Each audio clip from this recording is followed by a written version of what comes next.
bien moi aussi j'ai tué des chrétiens par ma bouche. Moi je m'intéressais et relisais la Bible pour vous détruire. Je voulais pas du Christ. Vos histoires, j'en voulais pas. Vos églises, j'en voulais pas. Ulaika hum sharrul bariyya. Le Coran dit, ceux-ci sont les pires de la création. C'est important de comprendre cela. C'est important de comprendre d'où je viens et où je suis aujourd'hui. Je me suis converti à l'islam à l'âge de 15 ans. Ex-prédicateur et imam salafiste, pour ceux qui connaissent le salafisme, l'islam radical. Je fais une rencontre. Cette rencontre, elle n'est pas anodine. C'est la rencontre du prince de la paix. C'est la rencontre du prince de la paix. Je me convertis à l'islam très très jeune. Je pars en Égypte à 18 ans et demi, presque 19 ans. Je me marie très très jeune. J'ai un enfant très très jeune.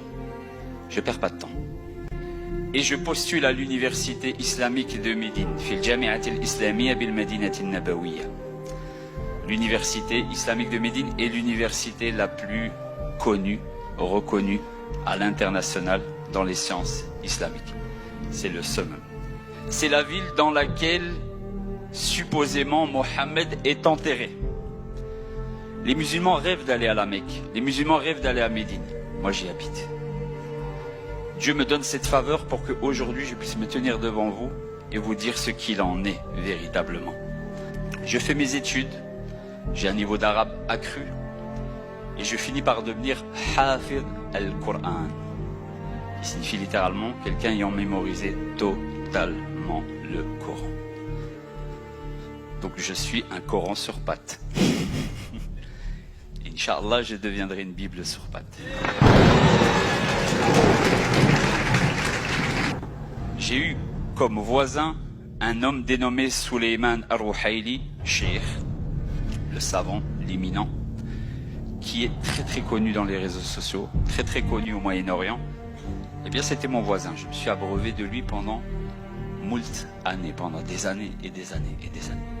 Il y a un système chez les musulmans, qui existe également un peu dans toutes les communautés, c'est d'apprendre directement auprès des connaisseurs. Demandez aux gens de science si vous ne savez pas. C'est sommité que les musulmans eux-mêmes n'ont même pas la prétention de pouvoir s'asseoir un jour devant eux. Bien moi, c'est mes voisins. Je finis par devenir prédicateur. Prédicateur vers l'islam, vers le salafisme, vers un islam pur et puritain, ce que moi je nomme l'islam al-haqiqi, l'islam véritable, n'en déplaise à ceux qui ne sont pas d'accord. Car un détail très très important qu'il faut que vous sachiez, c'est que j'ai étudié la Bible durant toutes ces années pour islamiser les chrétiens. Donc j'avais un niveau biblique dans l'islam pour convertir les chrétiens à l'islam. Il m'est arrivé en 2014 de faire une réunion à Jeddah, donc dans une ville à plus ou moins 100 km de la Mecque, qui réunissait 2 fois, 3 fois, 4 fois plus de personnes que vous. La majorité des travailleurs américains, des Philippines et d'autres pays, uniquement pour les islamiser. Et je vous assure, des centaines de conversions à l'islam en un claquement de doigts. Donc quand je vous dis que j'ai combattu le christianisme, si je puis dire, et les chrétiens, c'est peut-être pas physiquement, mais en tout cas, c'était spirituellement. Et c'est là que les choses sérieuses commencent. Je vous assure, Dieu m'en est témoin. J'ai converti avec une facilité à l'islam. Que Dieu me pardonne des centaines de personnes. Mais jamais je n'ai réussi à convaincre mon père. Mon père qui était chrétien. Il me disait toujours, Jésus c'est la paix, Jésus c'est l'amour, au-dessus de Jésus il n'y a personne. Il a eu un cancer du cerveau.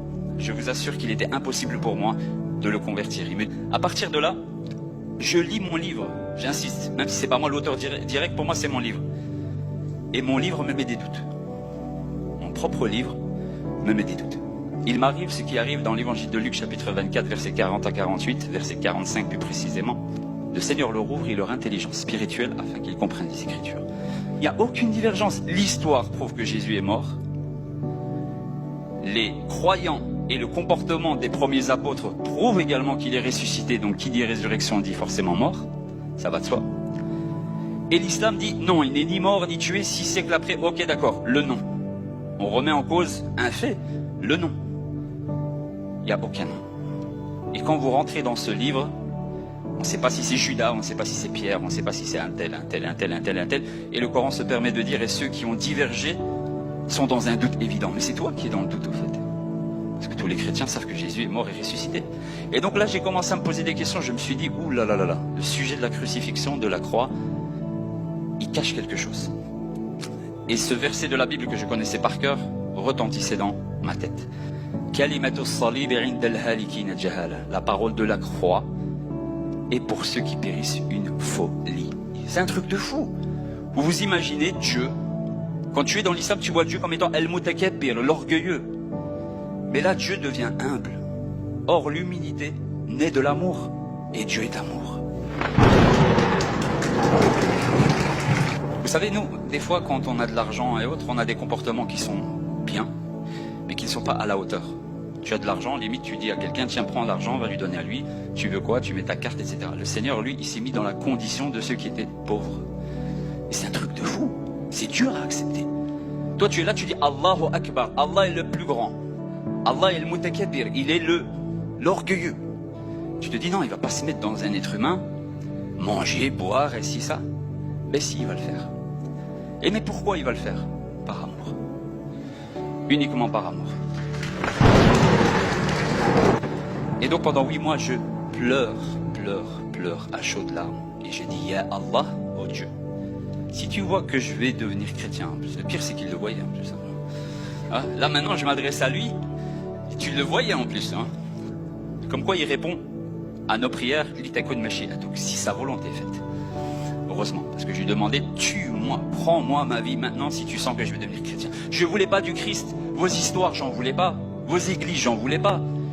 Moi je m'intéressais et relisais la Bible pour vous détruire. Et quand j'avais des doutes, pour moi c'est parce que ça vient de Satan, ça vient de Shaitan, c'est des wasawi, c'est des suggestions du diable.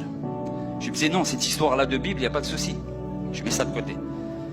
Et là je commence à cheminer, je prie, je ne ressens plus rien dans mes prières. Et vous savez ce qui m'est arrivé une fois? Un jour, je me lève pour faire la prière, d'accord? Allahu Akbar. Je récite le Notre Père en arabe. Au lieu de commencer par Al-Fatiha, la première sourate du Coran, Alhamdulillahi Rabbil Alamin, je dis Abana alladhi fis samawat, notre Père qui est aux cieux.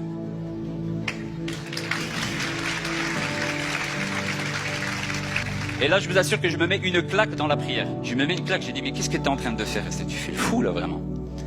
Et là, je sens vraiment que je suis perturbé. Je suis vraiment perturbé. Et je passe des mois comme ça. Mais j'ouvrais plus le Coran. J'arrivais plus. Je sentais une lourdeur spirituelle. Et à un moment donné, j'ai dit au Seigneur, je suis dépité. Je suis dépité. Ma prière musulmane ne me fait plus rien. Je sens que l'islam n'est plus la vérité. Mais je veux pas, moi, ce Jésus, cette histoire d'Isaac, etc. Mais malgré tout, il y a quelque chose qui me dit dans mon cœur. Parce que je connais la Bible et le Saint-Esprit commence à toquer, à frapper à la porte. Tout ce que vous demanderez en mon nom, Jean 14, Jean 15, je le ferai. Je dis non Seigneur, moi je fais pas ces trucs de shirk, d'association. Prière au nom de Jésus. Jésus c'est un homme, moi je prie pas des hommes. Moi vos histoires d'évangéliques qui tombent à terre et tout ça, je les connaissais déjà à l'époque. Aujourd'hui on est ensemble, mais à l'époque c'était pas le cas. Hein? Mais voilà, à l'époque je disais ben oui c'est des trucs de Satan, c'est normal. Alors que chez les musulmans c'est pire. Mais bon bref. Et donc je sors, je vous assure je suis dépité, je vous assure vous pouvez même pas imaginer le vide. Et il y a cette parole de mon Père toujours qui revient, toujours. Mon fils, Jésus, il n'a fait que la paix, il a vécu parfaitement, il est mort et ressuscité pour nous. Et là je me disais, mais vas-y arrête toi aussi tu parles maintenant. J'ai compris que c'est le Saint-Esprit qui me rappelait ces paroles, parce que la Bible dit, il vous rappellera en parlant du Christ tout ce que je vous ai enseigné. Et donc, c'est la première fois que je prie, et un truc qui me dit, mais vas-y ajoute au nom de Jésus, lâche-toi. Non. Et je vous assure que là, je dis, allez, j'ai rien à perdre. Au pire, je deviens mécréant et je redeviens après. Enfin voilà, tu vois, Dieu pardonne. Malgré que j'avais plus de conviction en l'islam. Et là, je demande, je dis, Seigneur, là j'ai besoin, là maintenant, il faut que tu m'expliques, il faut que tu me donnes quelque chose entre toi et moi, que maintenant je peux vous dire à vous. Un truc, ouais ok je suis d'accord, la crucifixion elle existait, le Coran il est faux, Jésus il est sans péché même dans l'islam, etc. C'est vrai, il est extraordinaire, c'est lui qui revient, pourquoi c'est pas un autre, etc. C'est lui qui va juger les vivants et les morts, donc il va juger Mohammed avec. Donc celui qui juge n'est pas comme celui qui est jugé, donc il est supérieur. Je le savais.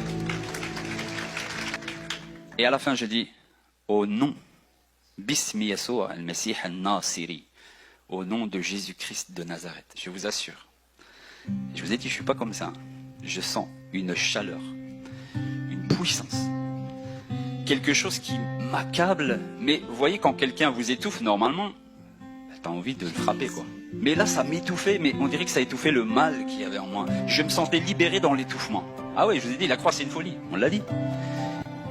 Et là, je me sens bien, et quand je sens, au bout de 30, 40 secondes, que ça commence à me quitter, je parle tout seul, je dis non, non, non, non, non. Non, où tu vas, vas-y, reste, quoi. Ouais. Et donc là, instantanément quand ça part, mes genoux tombent à terre. Et là, ce verset qui est toujours dans ma tête, et je demande au Seigneur que même avec Alzheimer, j'espère ne pas l'avoir, il ne parte pas, car tout genou fléchira. Dans les cieux et sur la terre, au nom de Jésus-Christ. Car tout genou fléchira. Dans les cieux et sur la terre, au nom de Jésus-Christ. Dans les cieux et sur la terre, au nom de Jésus-Christ.